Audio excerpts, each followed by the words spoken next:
ప్రభునందు ప్రియులారా, మార్కు సువార్త 3వ అధ్యాయము 11, 12 వచనాలు మనం చదువుకున్నాం.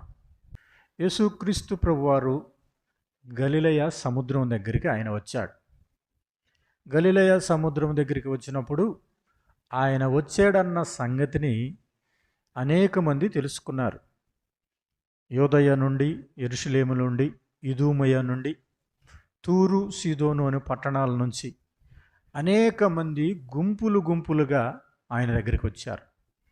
అనగా ఆయన వచ్చాడన్న సంగతి తెలిసి గుంపులుగా ఆయన దగ్గరికి వచ్చారు. ఆయన దగ్గరకు వచ్చినప్పుడు ఆయన వారి మధ్య, ఆ గుంపుల మధ్య ఉండటానికి చాలా కష్టమైపోయింది. అందుకనే శిష్యులను ఒక దోణెను ఏర్పాటు చేయమన్నాడు. ఆ దోణిలో ఉండి వారికి వాక్యాన్ని ప్రకటించాలని ఆయన కోరుకున్నాడు. ఆ సమయంలో అనారోగ్యముతో ఉన్నవారు, అనగా రోగగ్రస్తులైన వారు మరి ఆయనను ముట్టాలని ప్రయత్నం చేస్తున్నారు. ఆయనను ముడితే చాలు బాగుపడుతున్నారు అనేక మంది. ఆయన ముట్టాలని ఆ గుంపుల్లో గుంపులుగా వస్తున్నారు. అలాంటి సందర్భంలో మరి అపవిత్రాత్మ పట్టిన వారు, అనగా దయ్యం పట్టిన వారు కూడా ఉన్నారు. ఆ దయ్యం పట్టిన వారు యేసుక్రీస్తు ప్రభువుని ముట్టడానికి రాలేదు, కానీ అపవిత్రాత్మ పట్టిన వారు ఆయనకు నమస్కారం చేస్తున్నారు. అపవిత్రాత్మ పట్టిన వారు ఆయనను సర్వోన్నతుడైన దేవుని కుమారుడు అని చెప్తున్నారు. నన్ను గురించి మీరు ఎవరికి చెప్పొద్దు, మీరు ప్రసిద్ధి చేయవద్దు అన్నాడు. ప్రియులారా, మరి యేసుక్రీస్తు ప్రభువారు ఎందుకు వారిని మరి ఖండిస్తున్నాడు అని మనం ఆలోచన చేసినట్లయితే, నిజముగా వారు చేస్తున్నటువంటి పని తప్పైనదా? వారు చేసినటువంటి పని మంచిదే. ఆయన అద్భుతాలు చేస్తున్నాడని, ఆయన గొప్పవాడని ఆయన గురించి సాక్ష్యం చెప్తున్నారు కదా. ఆయన గురించి సాక్ష్యం చెప్తున్నప్పుడు మరి ఎందుకు మీరు నన్ను ప్రసిద్ధి చేయవద్దు అని అంటున్నాడు? నిజముగా అపవిత్రాత్మ పట్టిన వారు క్రీస్తు ప్రభువుని గురించి ఏమని చెప్తున్నారు? మార్కు సువార్త 1వ అధ్యాయం 24వ వచనంలో చూస్తే, నీవు దేవుని పరిశుద్ధుడవు అని అంటున్నారు. 3వ అధ్యాయము ఇప్పుడు మనం చదువుకున్న ఈ లేఖన భాగములో నీవు దేవుని కుమారుడవు అని అంటున్నారు. 5వ అధ్యాయం 7వ వచనములో సర్వోన్నతుడకు దేవుని కుమారుడవు అంటున్నాడు.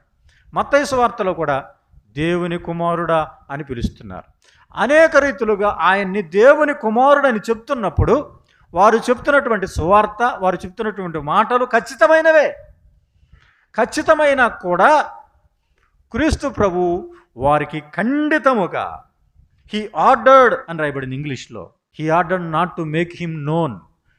నన్ను మీరు ప్రసిద్ధి చేయవద్దు అని ఖచ్చితంగా చెప్పేశాడు. ప్రియులారా, దేవుడు వారిని వద్దు అని వారించటానికి, నా గురించి స్వార్థ మీరు చెప్పొద్దు అనటానికి ఏమిటి కారణమై ఉండొచ్చు?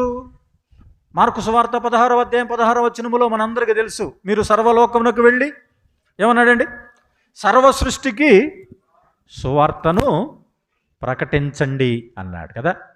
సర్వలోకానికి వెళ్ళి సర్వ సృష్టికి సువార్తను ప్రకటించండి అని చెప్పాడు. ఎవరికి? 11 మంది శిష్యులకు. నా నామమున మీరు దయ్యాలు వెళ్ళగొట్టండి, నా నామమున మీరు బోధించండి, నా నామమున మీరు అద్భుతాలు చేయండి అని చెప్పిన యేసుక్రీస్తు ప్రభువారు దయ్యములు వెళ్ళగొట్టబడినటువంటి వారి దగ్గరికి వచ్చినప్పుడు ప్రభు చెప్తున్నటువంటి మాట ఏముంటుందంట? నన్ను ప్రసిద్ధి చెయ్యవద్దు అని ఖచ్చితముగా వారికి ఆజ్ఞాపించను. ప్రియులారా, ఎందుకు దేవుడు అలాంటి ఖండితముగా ఆజ్ఞాపిస్తున్నాడు అంటే, ఒక వ్యక్తి దేవుని పని చేయాలి అంటే, ఆయన గురించి చెప్పాలి అంటే మొట్టమొదటగా ఉండవలసినది సాక్ష్యము. ఏమిటి చెప్పండి? సాక్ష్యం ఉండాలి. ఆయన పని చేయటానికి సాక్ష్యము కలిగి ఉండాలి. ఈ వ్యక్తి నోటితో చెప్తున్నాడు, ఆయన దేవుని కుమారుడని, సర్వోన్నతుడు కుమారుడని వారు ఆ అపవిత్రాత్మ పట్టిన వారు నోటితో చెప్తున్నారు కదా.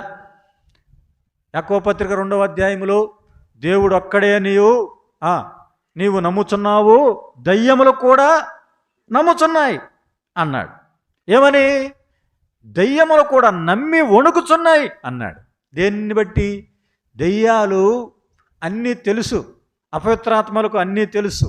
ఆయన దేవుడని, ఆయన దేవుని కుమారుడని, సర్వోన్నతుడని, పరిశుద్ధుడనే సంగతిని వారు ప్రకటిస్తున్నారు, మంచిదే.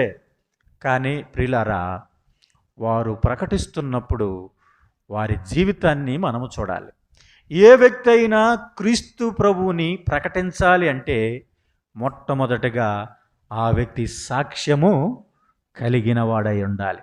సాక్ష్యము లేకుండా సువార్త ప్రకటించవచ్చు, సాక్ష్యము లేకుండా సేవ చేయవచ్చు, సాక్ష్యము లేకుండా వాక్యము బోధించవచ్చు, సాక్ష్యము లేకుండా పాటలు కూడా పాడవచ్చు, తప్పులేదు.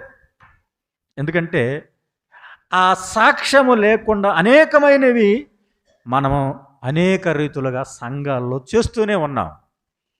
అయితే క్రీస్తు ప్రభువు కోరుకుంటుంది ఏమిటంటే సాక్ష్యము కలిగిన వారుగా ఉండాలి. ఆ వ్యక్తి లోపల ఒకటి ఉంది, బయట ఒకటి ఉంది. లోపల అపవిత్రాత్మ ఉన్నాడు, బయట నోటితోనేం చెప్తున్నారండి? ఏం చెప్తున్నారు? నీవు పరిశుద్ధుడవు, నజరేయుడైన యేసు అని పిలుస్తున్నారు. నీవు పరిశుద్ధుడవు, నీవు దేవుని కుమారుడు, సర్వోన్నతుడవని ఆయన ఎదుటికి రాగానే వారు చెప్తున్నారు. దయ్యాలు కూడా వణుకుతున్నాయి. కారణం ఏమిటంటే ఒకానొక దినాన ఈ సర్వోన్నతుడైన దేవుడు మమ్మల్ని శిక్షిస్తాడన్న సంగతి వాటికి తెలుసు. తెలిసి దయ్యములు వణుకుచున్నాయి. కానీ మనిషి ఆయన ఎవరో తెలుసుకోలేకపోతున్నాడు. 4వ అధ్యాయం 41వ వచనం మార్కు సువార్తలో గాలి తుఫాను వచ్చినప్పుడు, ఆయన గాలిని సముద్రమును గద్దించినప్పుడు ఈయన ఎవరో అని ఒకరితో ఒకరు చెప్పుకున్నారు. అంటే మనిషి ఆయన ఎవరో అనేది తెలుసుకోలేకపోతున్నారు. కానీ దయ్యాలు ఆయన ఎవరో అని చెప్తున్నాయి. ఆయన ఎవరో సర్వోన్నతుడని చెప్తున్నాడు.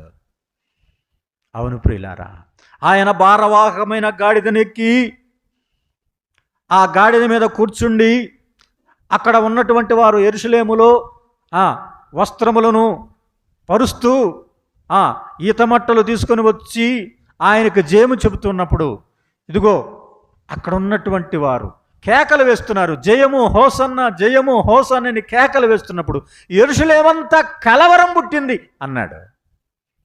యెరూషలేమంతా ఏం పుట్టింది? ఏమిటి? ఈయనెవరో అనే కలవరం పుట్టింది అంట. నిజమే ప్రియులారా, ఈయనెవరు? పొట్టివాడైనటువంటి జక్కయ్య కూడా అక్కడికి వచ్చి ఏమన్నాడు? యేసు ఎవరో చూడగోరేను అన్నాడు. మనిషికి యేసు ఎవరో తెలియటం లేదు, కానీ దెయ్యాలు యేసు ఎవరో తెలుసుకున్నాయి. అయితే ప్రియులారా, దేవునికి దెయ్యాల మహిమ అవసరమో లేదు. అర్థమైందా? దేవునికి దెయ్యాలు ఆయన సర్వోన్నతుడన్నా, దేవుని కుమారుడన్నా, పరిశుద్ధుడన్నా, ఇంకొక రకంగా ఆయన్ని పొగిడినా వారి పొగడ్తలు దేవునికి అవసరం లేదు. యెషయా గ్రంథం 43వ అధ్యాయం 7వ వచనంలో చెప్పబడినట్లుగా, నా మహిమ నిమిత్తము నేను నిర్మించిన నా జనులు అన్నాడు. మనుషులను ఎందుకు నిర్మించుకున్నాడు ఆయనంటే ఆయన మహిమ నిమిత్తం. మానవుడు దేవుణ్ణి మహిమపరచాలి, అంతే. దేవుణ్ణి మహిమపరచాల్సింది దెయ్యాలు కాదు. ఎవరు చెప్పండి? మనుషులే. మనుషులు దేవుణ్ణి మహిమపరచాలి. అయితే మానవుడు దేవుణ్ణి మహిమపరచటానికి ఇష్టపట్లా. అయితే ప్రియులారా, ఆయన పని చేసేవారు, ఆయన గురించి ప్రకటించేవారు, ఆయన సేవ చేసేవారు ఎవరై ఉండాలి? ఆయన గురించి ప్రకటించేవారు ఎవరై ఉండాలి? దెయ్యాలు కాదు. ఆయన గురించి ప్రకటించేవారు సాక్ష్యము కలవారై ఉండాలి అని చెప్తున్నాడు. ప్రియులారా, ఈ లోకములో దెయ్యాలు లేకపోతే అపవిత్రాత్మలు లోపల ఒకటి బయటికి ఒక రకంగా ఉంటాయి. నిజంగా అలాంటి స్వభావము వారిలో ఉన్నప్పుడు వారు ఏమని చెప్తారు? లోపల ఉన్నదేమో అపవిత్రాత్మ స్వభావము, బయటికి మాత్రము నోటితో ఏమని చెప్తున్నారు? సర్వోన్నతుడైన దేవుడు అంటున్నాడు. దేవునికి అది ఇష్టము లేదు. అర్థమైందా? ఆయన గురించి సాక్ష్యము చెప్పవలసినది ఒక సాక్ష్యము కలిగిన వ్యక్తి మాత్రమే. క్రీస్తు ప్రభువును నమ్మిన వ్యక్తి, క్రీస్తు ప్రభువును అంగీకరించిన వ్యక్తి, లోపల ఎలాంటి కల్మషము లేని వ్యక్తి, లోపల ఎలాంటి అపవిత్ర స్వభావము లేని వ్యక్తి క్రీస్తుని గురించి ప్రకటించాలి. అనేక సార్లు మనం కూడా మారు మనసు పొందకుండా దేవుని కార్యాలు మనము చేస్తున్నాము. అది దేవునికి ఇష్టమో లేదు. ఒక వ్యక్తి దేవుని పని చేయాలి అంటే ఆ వ్యక్తి సాక్ష్యము కలిగిన వాడై ఉండాలి. అపోస్తుల కార్యముల గ్రంథం 16వ అధ్యాయం 16వ వచనం ఒక మాట మనం చూద్దాం. చూడండి, అక్కడ పుతోను అనే ఒక దయ్యము పట్టినటువంటి ఒక యవనస్తురాలు ఉంది. దయ్యం పట్టినటువంటి ఈమె చెప్తున్నటువంటి మాటలు ఏమిటి? లోపల ఎవరున్నారు? దయ్యం ఉంది. బయటికి ఏం చెప్తుంది? సర్వోన్నతుడైన దేవుని దాసులు, ఇంకా వీరు రక్షణ మార్గము ప్రచురించేవారు అయి ఉన్నారని కేకలు వేసి చెప్తూ ఉంది అన్నాడండి. అక్కడ కింద చదివితే అనేక దినములు అనే మాట ఉంది కదా. వాళ్ళతోటి వారు ఫిలిప్పీ పట్టణానికి వెళ్ళారు. లూదియా అనే ఆమెకు సువార్తను ప్రకటించారు. ఆమె హృదయాన్ని తెరిచింది. ఆమె ప్రభువును నమ్ముకుంది. వారు సమాజ మందిరానికి లేకపోతే ప్రార్థనా స్థలానికి ప్రతిరోజు వెళుతున్నారు. కొన్ని దినాలు ఫిలిప్పీ పట్టణంలో ఉన్నారు. వారు ప్రతిరోజు ప్రార్థనా మందిరానికి వెళుతున్నప్పుడు ఈ మెదురుపడుతుంది. ఎవరు? దయ్యము పట్టినటువంటి ఈ యవనస్తురాలు. ఈమె ఏమి చెప్తుంది? ఇదిగో ఆయన సర్వోన్నతుడైన దేవునికి దాసులు వీరు అని చెప్తుంది. వీరు మీకు రక్షణ మార్గమును ప్రచురపరుస్తారు అని చెప్తుంది. ప్రియులారా, లోపల స్వభావము మార్చబడకుండా బయట నువ్వు ఎన్ని కార్యాలు చేసినా ప్రయోజనము లేదు. కాబట్టి మొట్టమొదట ఒక వ్యక్తి దేవుని పని చెయ్యాలంటే ఆ వ్యక్తికి ఏం కలిగి ఉండాలి చెప్పండి? సాక్ష్యము కలిగి ఉండాలి. దేవుని సేవ ఇష్టానుసారంగా మనం చేయటానికి వీల్లేదు. పరిచర్య ప్రభువుతో ఉన్నప్పుడు మనము మంచి సాక్ష్యము కలిగి ప్రభు పనిలో మనము ముందుకు సాగాలి. అర్థమైందా? దేవుని మాటలు ఎవరు పడితే వాళ్ళు చెప్తాము అని ముందుకు రాకూడదు. ఎందుకో తెలుసా? వారు ఒక సాక్ష్యాన్ని కలిగి ఉండాలి. కీర్తనల గ్రంథం 50వ కీర్తన 16వ వచనం చదివితే, 50వ కీర్తన 16వ వచనాన్ని మనం చదివినట్లయితే అక్కడ ఏమన్నాడు? భక్తిహీనులతో దేవుడు ఎలాగో చెప్పుచున్నాడు. ఏమన్నాడు? నా కట్టడలు వివరించుటకు నీకేం పని ఓ భక్తిహీనుడా అని చెప్తున్నాడు. ఈ భక్తిహీనుడు దేవుని వాక్యాన్ని ప్రకటిస్తున్నాడంట. లోపల భక్తి లేదు, సాక్ష్యం లేదు, లోపల దేవుని గురించిన తలంపులు లేవు, దేవుని గురించిన మాటలు లేవు, పరిచర్య లేదు, పఠన లేదు, వాక్యము లేదు, దేవుని గురించిన ఆలోచన లేని వ్యక్తి నేను పైకెక్కుతాను, నేను వాక్యం చెప్తాను, నేను బోధిస్తాను అని అంటున్నాడంట. దేవుడు అంటున్నాడు, నా కట్టడలు వివరించుటకు నీకేం పని?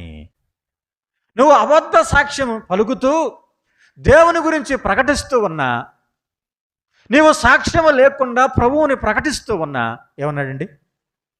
నేను మౌనిగా ఉన్నాను అన్నాడు. దిద్దుబాటు నీకు ఏమంట? అసహ్యం అంట. దిద్దుకోవటానికి అసహ్యపడతాడంట. దిద్దుబాటు నీకు అసహ్యము కదా అంటూ అక్కడేమంటున్నాడండి? భక్తిహీనులతో దేవుడిట్లు సెలవిస్తున్నాడు, నా కట్టడలు వివరించుటకు నీకేమీ పని అంటున్నాడు. ప్రియులారా, నా కట్టడలు వివరించుటకు నీకేమి పని అన్నాడు. మరి అదే మార్కు సువార్త 5వ అధ్యాయంలో అపవిత్రాత్మ పట్టినవాడు ఒకడున్నాడు. మరి ఆ వ్యక్తితో ఏమంటున్నాడో తెలుసా? నువ్వు వెళ్ళి నువ్వు వారికి ప్రకటించు అన్నాడు. చూడండి 5వ అధ్యాయము మార్కు సువార్త 19వ వచనం. మార్కు సువార్త 5వ అధ్యాయము 19వ వచనములో ఆయన వానికి సెలవీయక నీవు నీ ఇంటి వారి యొద్దకు వెళ్ళి ప్రభువుని యందు కనికరపడి నీకు చేసిన కార్యములన్నిటిని వారికి. ఇదేందండి? ఈ వ్యక్తి ఎవరు? అపవిత్రాత్మ పట్టిన వాడే. అపవిత్రాత్మ పట్టిన వాడే, కానీ అపవిత్రాత్మ పట్టిన వానితో దేవుడు చెప్తున్నటువంటి మాట, నీవు నీ ఇంటి వారి యొద్దకు వెళ్ళి దేవుడు నీ యందు కనికరపడి చేసిన కార్యాలను గురించి వారికి ప్రకటించు అన్నాడు.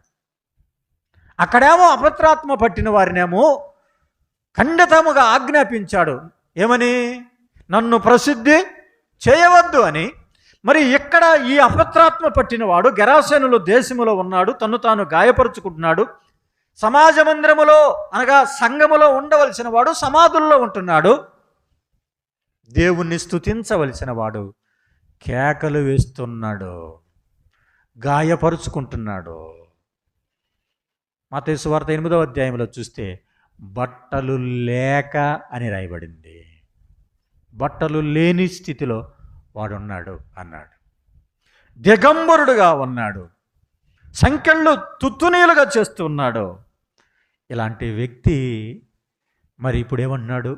నీవు నీ ఇంటి వారికి నీకు జరిగిన దాని గురించి సాక్ష్యం ఇచ్చుచు నువ్వు ప్రకటించు అన్నాడు.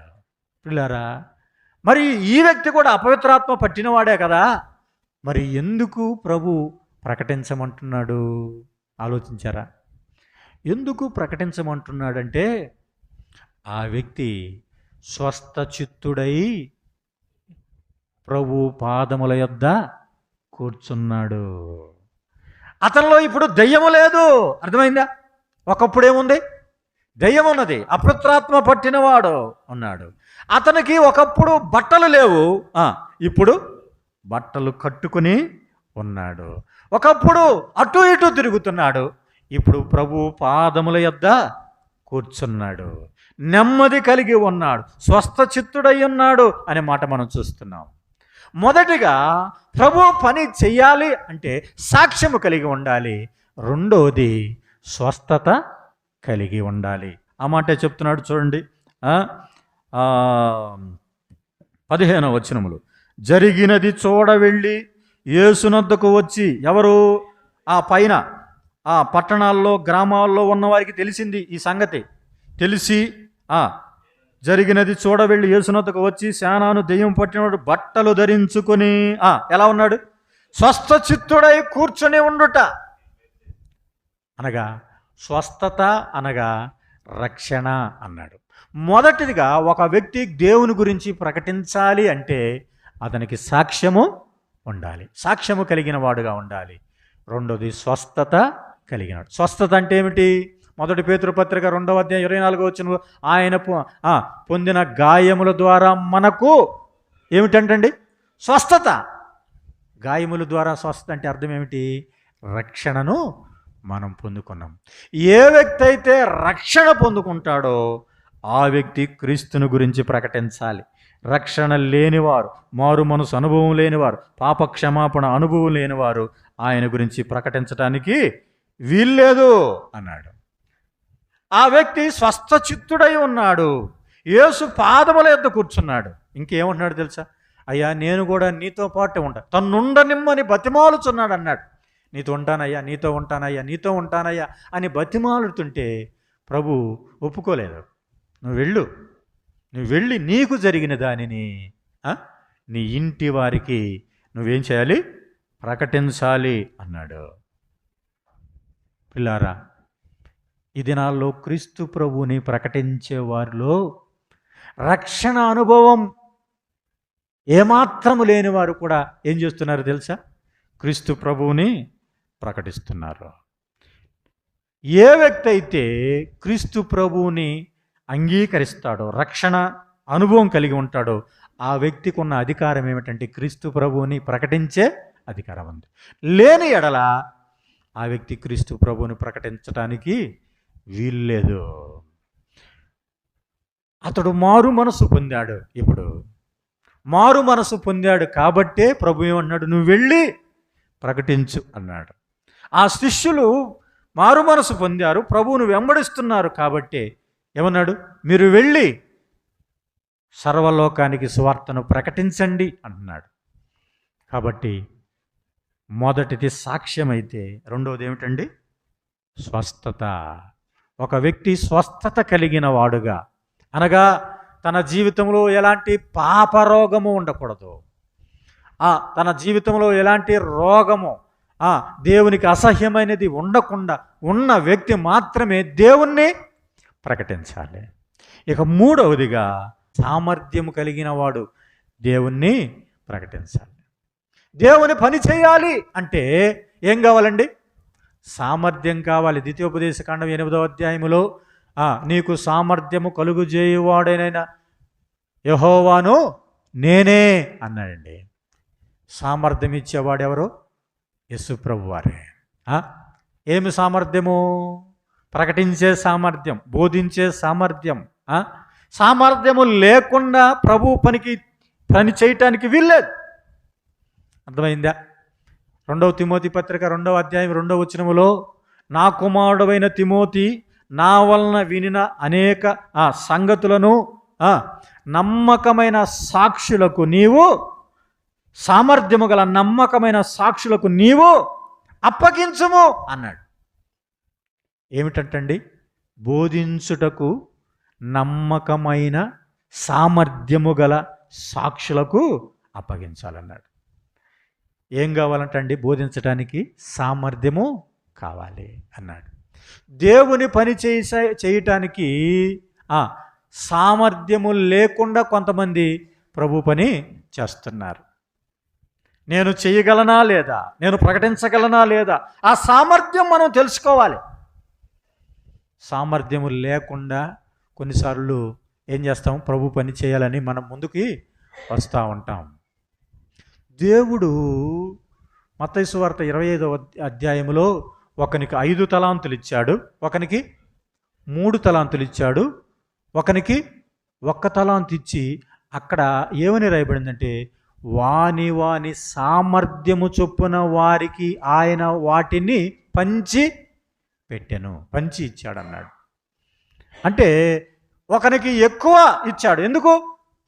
అతని సామర్థ్యం దేవునికి తెలుసు, వాని సామర్థ్యం ఏమిటో దేవునికి తెలుసు. కాబట్టి సామర్థ్యము కొలది, సామర్థ్యము చొప్పున ఆయన పని మనము చెయ్యాలి ప్రియులారా. అవును, పేతురుని ప్రభువు వాడుకున్నాడు, పౌలుని వాడుకున్నాడు. గలతీ పత్రిక 2వ అధ్యాయంలో మాట రాయబడింది. ఏమిటో తెలుసా? ఇదిగో సున్నతి గల వారికి అపోస్తులుడగుటకు సామర్థ్యము పేతురుకు అనుగ్రహించాడు. అదే రీతిగా అన్యజనులకు సువార్త ప్రకటించుటకు, అన్యజనులకు అపోస్తులుడవుటకు నాకును సామర్థ్యం అనుగ్రహించాడు అన్నాడు. అపోస్తులుడు అవ్వటానికి దేవుడు ఏమిచ్చాడంటండి? సామర్థ్యం ఇచ్చాడు. ఒక వ్యక్తి సేవ చేయాలంటే, ఒక వ్యక్తి పంపబడిన వాడుగా ఉండాలంటే, ఒక వ్యక్తి దేవుని సేవ చేయాలి అంటే ఆ వ్యక్తికి ఏం కావాలి? సామర్థ్యము అన్నాడు. ఈ కాలంలో చాలామంది సామర్థ్యము లేకపోయినా దేవుని పని మేము చేస్తాం అని వస్తున్నారు. ఈ కాలంలో కాదు కాదా, ఆ కాలంలో కూడా ఉన్నారు. దేవుడు పిలవకపోయినా వస్తున్నారు, సంఘము పంపబోయినా వస్తున్నారు, వచ్చి ప్రభు పని చెయ్యాలని వస్తున్నారు. వారికి ఏమి లేదు, సామర్థ్యం లేదు, వారికి ఏమి లేదు, పిలుపు లేదు. పిలుపు లేకపోయినా కూడా వస్తున్నారు.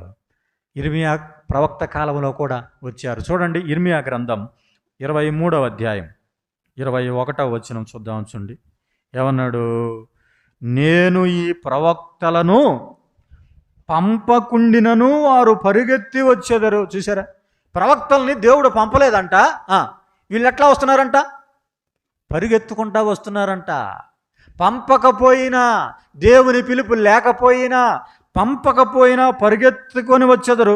నేను వారితో మాట్లాడకుండినను అసలు దేవుని మాటలు వాళ్ళల్లో లేకపోయినా వాళ్ళు ఏం చేస్తున్నారంట?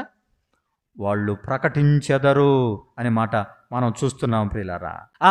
సంఘము సిఫారసు లేకపోయినా, సేవా సమర్పణ లేకపోయినా, సేవా పిలుపు లేకపోయినా అనేక మంది ఈ దినాల్లో కూడా వస్తున్నారు. అలాగా సామర్థ్యము లేకుండానే ప్రభు పని చేయాలని వస్తున్నాడు. దైవజనులు జి రాజారావు గారు 5వ తరగతి మాత్రమే చదువుకున్నాడు. కూలి పని చేసేవాడు, కష్టపడి పని చేసేవాడు, గడ్డి మోపులు మోసేవాడు, ఎడ్ల బండి తోలేవాడు, ఎంతో కష్టపడి పని చేసేవాడు. 20 నుంచి దాదాపు 30 కిలోమీటర్లు నడిచి సువార్త ప్రకటించేవాడు, గ్రామ గ్రామాలు తిరిగేవాడు, అనేక సంఘాలు కట్టాడు, వాక్యాన్ని ప్రకటించేవాడు, వాక్యాన్ని బోధించేవాడు, వాక్యాన్ని బాగా చదివేవాడు, గంటల తరబడి ప్రార్థన చేసేవాడు. ప్రార్థన అనుభవం ఉంది, పఠన అనుభవం ఉంది, వాక్య అనుభవం ఉంది, ప్రకటించే అనుభవం ఉంది, రచన అనుభవం ఉంది, ఎన్నో పుస్తకాలు రాశాడు. చదువుకుంది కొద్ది మాత్రమే. ఎలా వచ్చింది? దేవుడు సామర్థ్యము కలిగి. అక్కడ అన్నాడు, ఎవని సామర్థ్యము చొప్పున వానికి ఆయన పంచి ఇచ్చాడు అన్నట్లుగా దేవుడు సామర్థ్యము కలుగు చేసేవాడు. ఆయన ఇచ్చిన సామర్థ్యాన్ని మనం సద్వినియోగం చేసుకోవాలి. అయితే ప్రభు పనికి ఏం కావాలండి? సామర్థ్యము కావాలి. నేను సేవ చేస్తా, నేను పని చేస్తా, నేను సువార్త ప్రకటిస్తా, నేను పాట పాడతా. దేవుడు నీకు ఏది ఇచ్చాడో నువ్వు అర్థం చేసుకో స్పష్టంగా, దానిని బట్టే నువ్వు పని చేయాలి అన్నాడు. ఎవని సామర్థ్యం వారిదే అని జ్ఞాపకం చేస్తున్నాడు పిల్లారా. అంత మాత్రమే కాదు, ఆయన పని చేయటానికి సమర్పణ కావాలి. ఏం కావాలి? సమర్పణ కావాలి. అంతే. చాలామంది సేవ చేస్తున్నారు.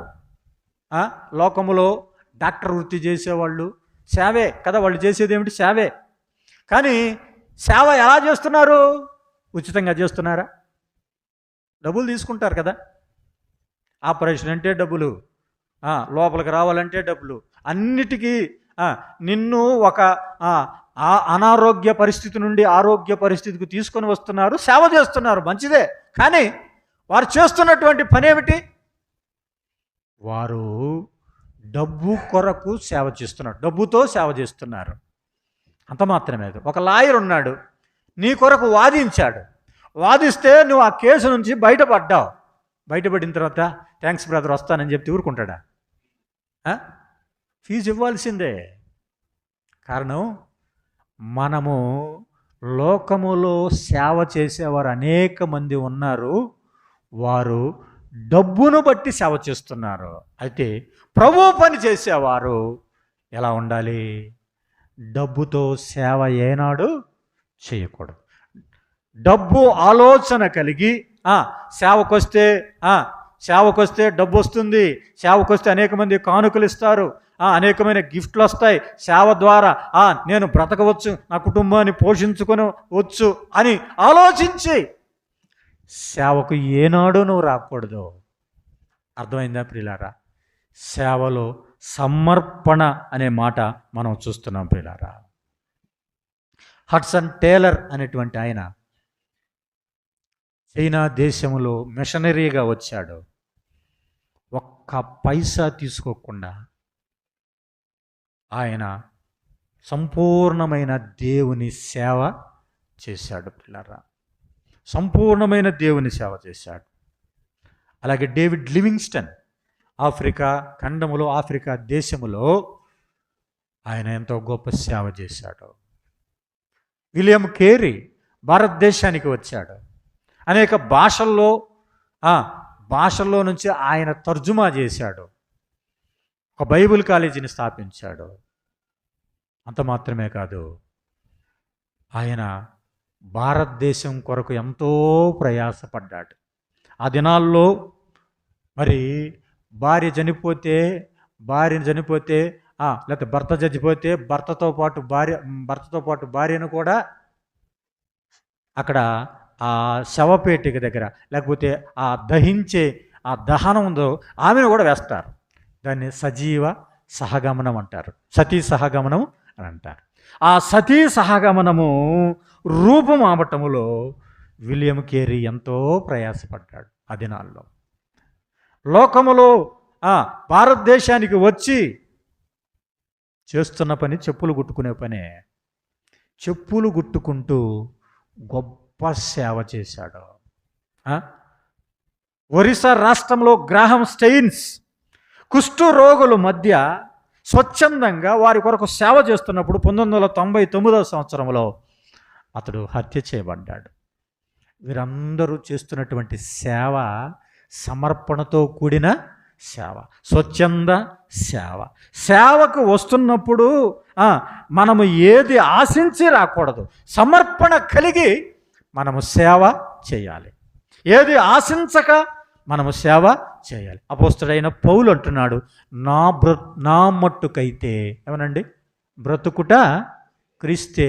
నేను బ్రతికేది క్రీస్తు కోసమే, నా కోసం కాదు, నా పిల్లల కోసం కాదు అనే ఆలోచన, ఉద్దేశం. ఎవరైనా అలాంటి ఆలోచన కలిగి ఉండాలి. పౌలు బ్రతకటం క్రీస్తే అనుకున్నాడు.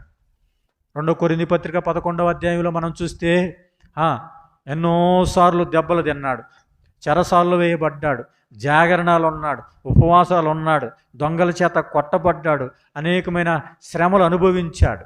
ఇవన్నీ అనుభవించాడు. కారణం ఏమిటంటే క్రీస్తు యేసు సువార్త ప్రకటించటం నిమిత్తం. నేను సువార్త కొరకు నేను జీతము పుచ్చుకోలేదు అన్నాడండి. ఎందుకంటే ఉచితముగా నేను పొందితిని, నేను ఉచితముగానే ప్రకటిస్తున్నాను అన్నాడు. సువార్త ఉచితంగా ప్రకటించాలి, సువార్త ప్రకటించడం నా భారం అని సమర్పణ కలిగి సేవ చేశాడు. ఏనాడు కూడా అతడు ఆశించిన వాడుగా లేడు అన్నాడు. అపోస్తలుల కార్యముల గ్రంథం 20వ అధ్యాయం 14వ వచనంలో మనం చూసినట్లయితే, అక్కడ 24వ వచనంలో, దేవుని కృపా సువార్తను గురించి సాక్ష్యం ఇచ్చుటకు నా పరుగు తొదముట్టించాలని నా ప్రాణము నాకెంత మాత్రము ప్రియమైనదిగా ఎంచుకోలేదు అన్నాడు. ప్రాణాన్ని లెక్క చేయలేదు. కారణం ఏంటంటే సమర్పించుకున్నాడు. ఇలారా, దేవుని పనిలో మనకు ఉండవలసింది సమర్పణ అన్నాడు. అందుకోసమనే 2వ తిమోతి పత్రికలో ఏమంటాడు, మంచి పోరాటము నేను పోరాడి తిని అన్నాడు. ఆ యొక్క ఆలోచన తిమోతికి వచ్చింది. ఏమని? నేను మంచి పోరాటం పోరాడానని. ఆ సాక్ష్యం చెప్పగలిగే ధైర్యం ఎట్లా వచ్చిందంటే, తిమోతి పత్రికలో పౌలు చెప్తున్న మాట, మంచి పోరాటము నేను పోరాడాను అనే సాక్ష్యము చెప్పగలుగుతున్నాడు. ఆసియా ఖండమంతా సువార్త ప్రకటించాడు, యూరప్ ఖండమంతా సువార్త ప్రకటించాడు. పిల్లారా, గొప్ప సేవ అన్ని జనుల మధ్య సువార్తను ప్రకటించాడు. పిల్లారా, నా ప్రాణము నాకెంత మాత్రము ప్రియమైనది అని ఎంచుకోలేదు. కారణం ఏంటంటే ప్రభు పని చెయ్యాలి. ఆ త్యాగము, ఆ సమర్పణ ఎప్పుడు ప్రభు పనే, ఎప్పుడు ప్రభు పనే. చెరసాల్లో ఉన్నా కూడా ప్రభు పనే, సంఖ్యలలో ఉన్నా ప్రభు పనే. సమయమందు అసమయమందు అన్నాడు. వాక్యము ప్రకటించే అనుభవం, ప్రార్థించే అనుభవం, సువార్త ప్రకటించే అనుభవం పౌలును ఉన్నాడు. కాబట్టి సమర్పణ కలిగిన వారే పని చేయాలి.